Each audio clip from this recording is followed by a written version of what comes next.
अयोध्या के राम मंदिर में 22 जनवरी भगवान श्री राम की मूर्ति के प्राण प्रतिष्ठान होनी है। आपके मन में सवाल आया होगा कि प्राण प्रतिष्ठान क्या है। दरअसल हिंदू धर्म में प्राण प्रतिष्ठान एक अनुष्ठान है जिसके द्वारा भगवान की मूर्ति को मंदिर में स्थापित करने का प्रतिष्ठान किया जाता है। इससे पूर्व किसी भी मूर्ति को निर्जीव माना जाता है और इसको पूजा योग्य नहीं माना जाता है। प्रतिष्ठान अनुष्ठान करने के बाद ही मूर्ति को देवता का स्वरूप माना जाता है और उसकी पूजा अर्चना की जाती है। इस अनुष्ठान में भजन और मंत्रों के पाठ के बीच मूर्ति को पहली बार स्थापित किया जाता है। वैसे प्राण शब्द का अर्थ होता है जीवन शक्ति और प्रतिष्ठान का अर्थ है स्थापना प्राण। प्रतिष्ठान का शाब्दिक अर्थ है जीवन शक्ति की स्थापना करना या देवता को जीवन में लाना। इस अनुष्ठान के लिए 4000 साधु संतों और धर्मचार्य के साथ 2500 अन्य विशिष्ट व्यक्तियों को राम मंदिर ट्रस्ट द्वारा नियुक्त किया गया है। अयोध्या जिले की वेबसाइट पर मिली जानकारी के अनुसार अयोध्या का पुराना नाम संकेत था। त्रेता युग में यह नगर कौशल राज की राजधानी हुआ करती थी, जिसकी वजह से कई लोग इसे कौशल भी कहते थे। अयोध्या का संबंध ब्रह्मा जी के मानस पुत्र मनु से है। मनु ब्रह्मा जी के पोते थे। मनु को पिता का नाम था ऋषि कश्यप। कश्यप के पिता थे ब्रह्मदेव। सतयुग में अयोध्या को मनु ने बसाया था। मनु के 10 पुत्र थे। उनमें से एक पुत्र थे इक्ष्वाकु। इक्ष्वाकु कुल में आगे चलकर प्रभु श्री राम का जन्म हुआ। वाल्मीकि रामायण के 5वें स्वर्ग के बालखंड में अयोध्या का वर्णन किया गया है कि इसमें कहा गया है कि अयोध्या 12 योजन लंबी और 3 योजन चौड़ी थी।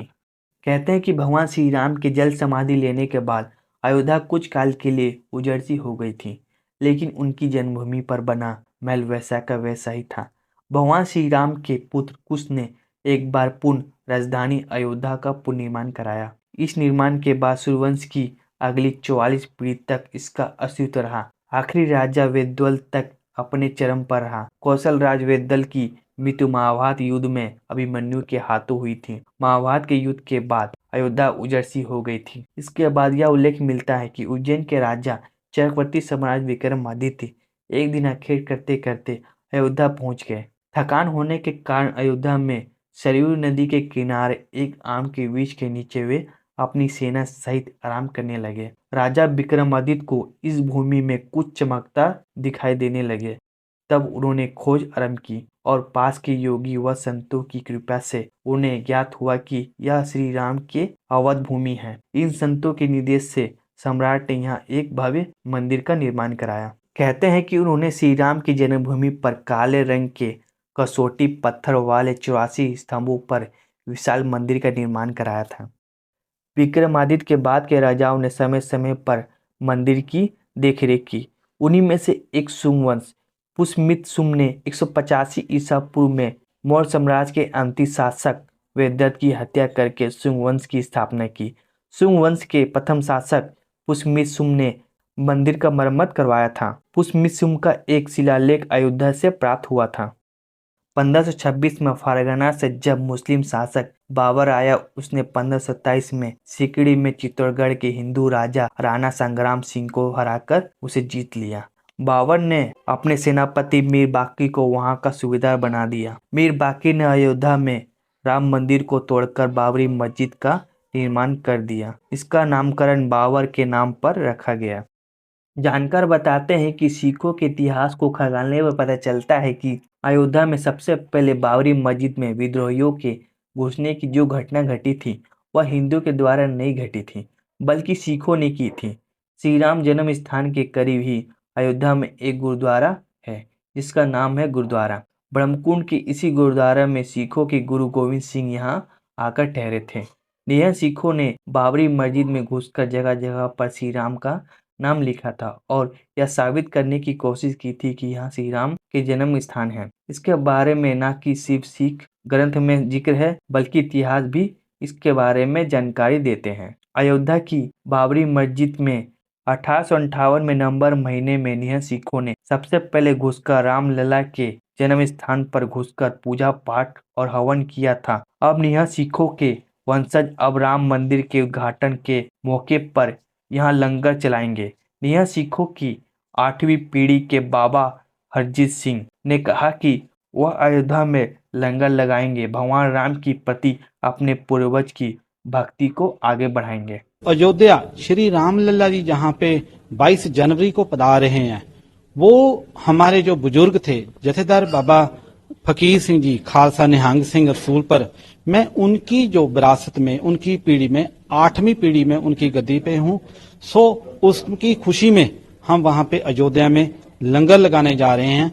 राम के नाम पर सबसे पहले इन दो भाइयों ने खाई थी पुलिस की गोली। 2 नवंबर 1990 इस दिन आईजी एसएसपी सिन्हा ने अपने पुलिस अधिकारी को सख्त लहजे में कहा कि लखनऊ से साफ निर्देश है कि भीड़ किसी भी कीमत पर सड़कों पर नहीं जुटनी चाहिए। विनय कटियार के नेतृत्व में दिगंबर अखाड़े की तरफ से हनुमान नगरी की ओर से जो कार सेवक बढ़ रहे थे, उनमें से 22 साल के राजकुमार कोठारी और 20 साल के शहद कोठारी शामिल थे। इस जन सैलाब में दोनों भाई सबसे आगे मौजूद थे। राम जन्मभूमि की ओर से बढ़ रहे थे। तभी पुलिस ने घेरा बनाकर सभी को रोक दिया। वे जहां थे वहीं सत्याग्रह पर बैठ गए, रामधुनी में रंग गए। फिर आईजी ने ऑर्डर दिया और सुरक्षा बल एक्शन में आ गए। आंसू गैस के गोले दागने लगे, लाठियां बरसाई गई, लेकिन रामधुन की आवाज बुलंद रही। राम भक्त न उत्तेजित हुए, न डरे और न घबराए। इसके बाद अचानक से राम भक्तों पर फायरिंग शुरू कर दी गई। गलियों में राम भक्तों को दौड़ा कर निशाना बनाया गया। सुरक्षा बलों ने जब फायरिंग शुरू की तो दोनों भाई पीछे हटकर एक घर में जाकर छिप गए।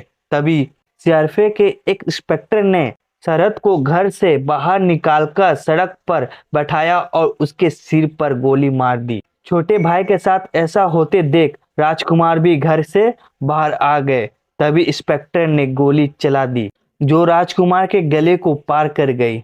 1853 में हिंदुओं का आरोप है कि भगवान राम के मंदिर को तोड़कर मस्जिद का निर्माण हुआ। मुद्दे पर हिंदुओं और मुसलमानों के बीच पहली हिंसा हुई। 1859 में ब्रिटिश सरकार ने तारों की एक बाड़ खड़ी करके विवादित भूमि के आंतरिक और बाहरी परिसर में मुसलमानों और हिंदुओं को अलग अलग प्रार्थनाओं का इजाजत दे दी। 1885 में मामला पहली बार अदालत में पहुंचा। महज रघुवर दास ने फैजाबाद अदालत में बाबरी मस्जिद से लगे एक राम मंदिर के निर्माण की इजाजत के लिए एक अपील दायर की थी। 23 दिसंबर 1949 को करीब 50 हिंदुओं ने मस्जिद के केंद्र स्थल पर कथित तौर पर भगवान राम की मूर्ति रख दी। इसके बाद उस स्थान पर हिंदू नियमित रूप से पूजा करने लगे।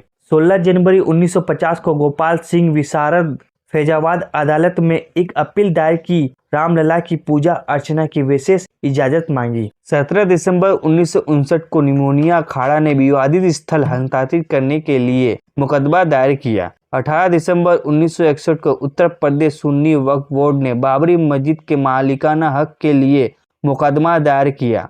1984 में विश्व हिंदू परिषद ने बाबरी मस्जिद के ताले खोलने और राम जन्मस्थान को स्वतंत्र कराने एवं एक विशाल मंदिर के निर्माण के लिए अभियान शुरू किया। 1 फरवरी 1986 में फैजाबाद जिला न्यायाधीश ने विवादित स्थल पर हिंदुओं को पूजा की इजाजत दी। ताले दोबारा खोले गए। नाराज मुसलमानों ने विरोध में बाबरी मस्जिद एक्शन कमेटी का गठन किया।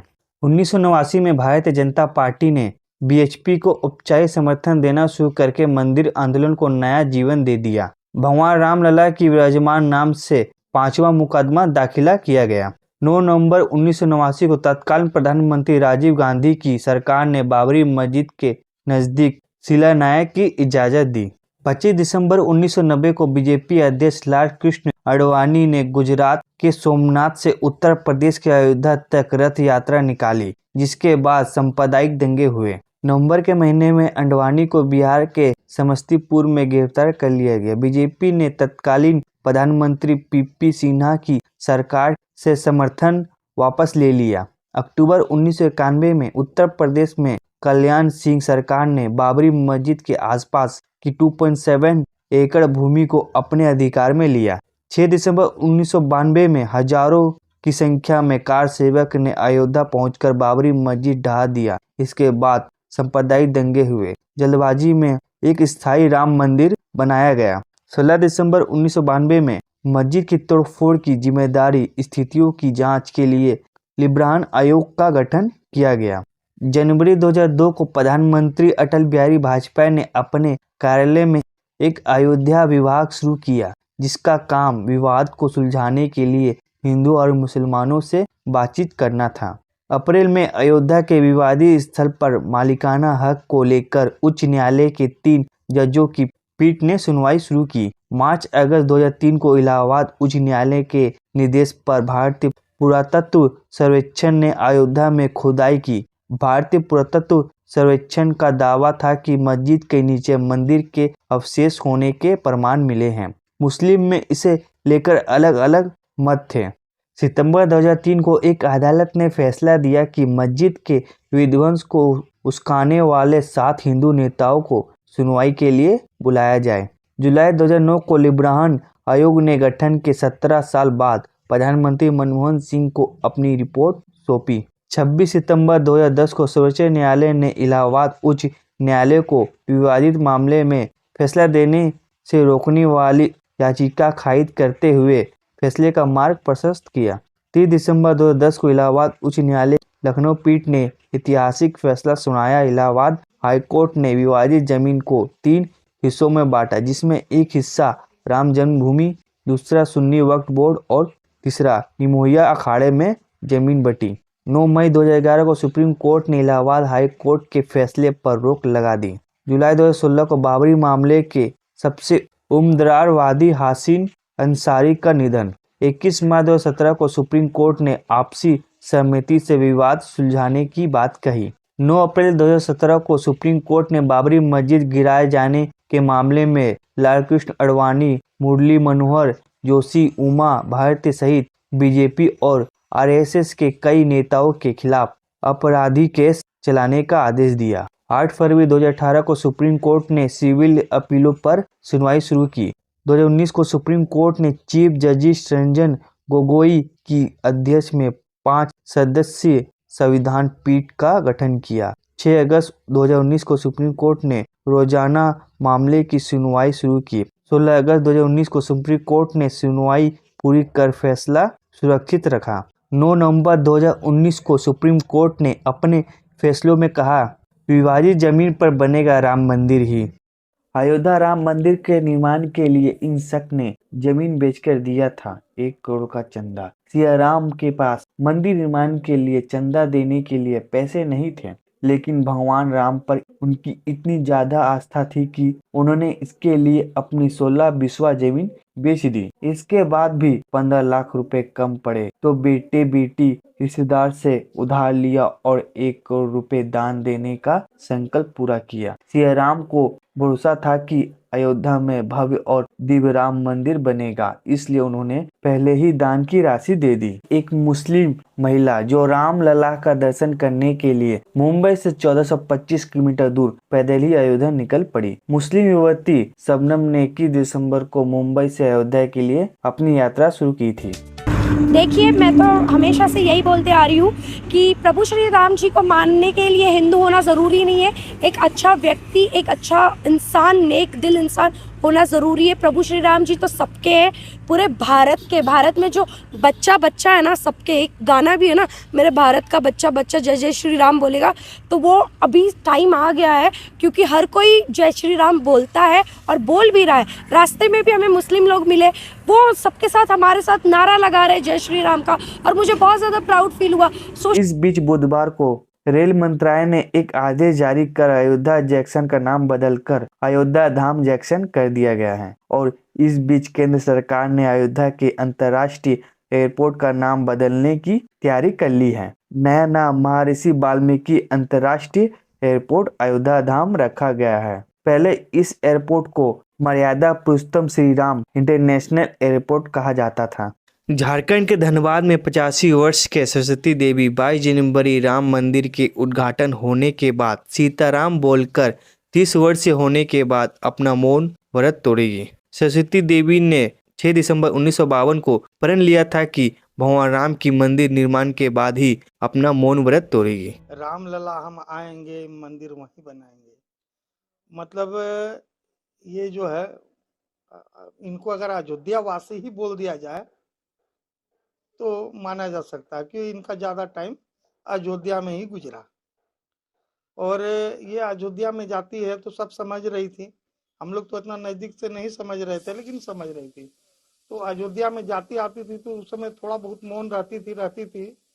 लेकिन ये विवादित ढांचा ढहने के बाद ये पूर्ण रूप से संकल्प ले ली कि जब तक इसके अंदर में राम मंदिर बने और रामलला का स्थापना हो, इनका प्राण प्रतिष्ठा हो, उसके बाद ही हम मौन खोलेंगे। यूपी की अयोध्या में मौजूदा सरायरासी गांव में 5000 से भी ज्यादा सूर्यवंशी रहते हैं, जिनका 500 साल पुराना प्रण पूरा होने वाला है। ये सभी बाबा गजराज सिंह के वंशज हैं। दरअसल 500 साल पहले मुगल ने श्री राम जन्मभूमि पर आक्रमण किया था। उस वक्त बाबा गजराज सिंह मुगलों से भिड़ गए थे।